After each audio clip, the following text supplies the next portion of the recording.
where do good ideas come from? You know, it's kind of fun for me to think that maybe good ideas actually do grow on trees.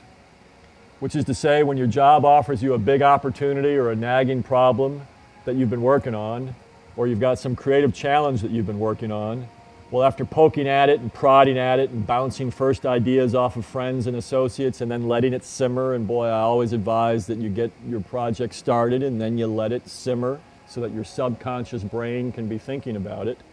If you were to take your idea out into the woods on a nice hike, as you study what you see out there in the woods, in whatever fashion suits you, whether it's noting the variations of the crowns of oak trees versus sweet gum trees, or marveling at the shades of varieties of green, or to note how the physics of tree strength must be flexible in the face of strong winds, if you take your idea out with you, what I believe will happen if you take a nice long walk through your study and then take a deep breath and sit at the base of an oak tree and study the architecture of the branches, and then take out a piece of paper and begin to write about the best ideas you've had so far about this opportunity or problem, you just might be delighted about what you'll find that you're writing down. Because these patterns of nature are the sort that first stimulated that deep down core of the old parts of our brains that you want to stimulate now, where the pattern recognition is, where new ideas emerge. One day I was out doing just what I described, and it led me to an insight I never had anticipated. By definition, I guess that's all the insights. That's true of all insight. You don't anticipate it. But this insight has profoundly affected my life.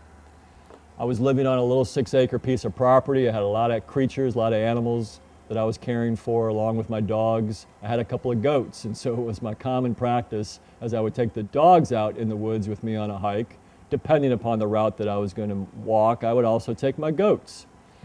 And so my dogs were, I'd sat under the oak tree, I was sitting on a chair, I was working on a problem, I had a piece of paper here that I was writing on, another piece of paper here that I was writing on, I was laying these pieces of paper on the ground around me, the dogs were out running, the goats were close by, grazing, and I was immersed. I had, in fact, hit some new insights. I was writing frantically these new ideas that had come to me about the creative idea, and as I filled up this sheet, again, I put the piece of paper on the ground. As I filled out that sheet, I put the piece of paper on the ground, and I was just totally engaged and totally immersed in my creative thinking. And then I looked up, and I saw that one of the goats had come closer and closer and closer, and had picked up this piece of paper in her mouth that was loaded with my fresh, new, wonderfully beautiful ideas, and she was eating it. And I got furious, and I exploded with anger. I exploded with anger, and I dashed after her to get that piece of paper, and what did she do? She turned around and ran faster than I could run to escape from me as she continued to chew and consume and eat this piece of paper. And I got even angrier when I saw how foolish I had been, and so with even a greater roar, I chased after her again to try to catch her, and I didn't catch her. So I went back to my seat. I thought about that for a second. I thought to myself, here's an interesting insight. Anger works against you. Anger doesn't create this new situation that you want. Anger makes the situation that you're upset about even worse.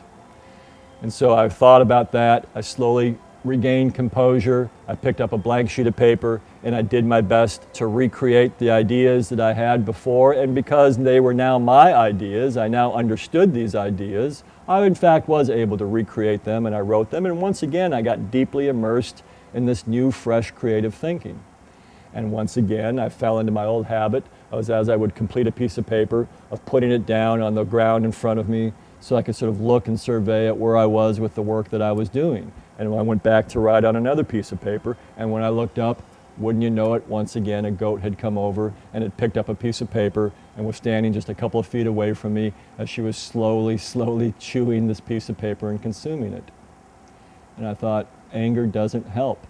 So I said to the goatie, "Goatie," and she took a step towards me.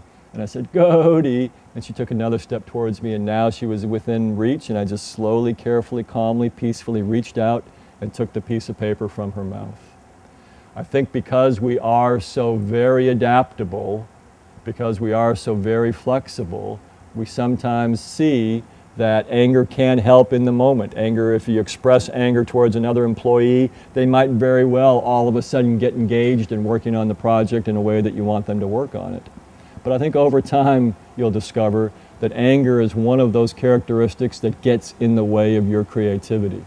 I've recently come across a new piece of research that says that the researchers have determined that the better mood that you are in, the broader is your peripheral vision.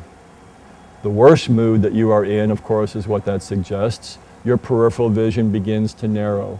And I think it's a very interesting concept to imagine that if you can, to discipline yourself to be open, to be expansive, to be generous, to be kind, because you see more of the world. More of the world is available to you. More opportunity, therefore, is available to you. More insight into more opportunity is available to you.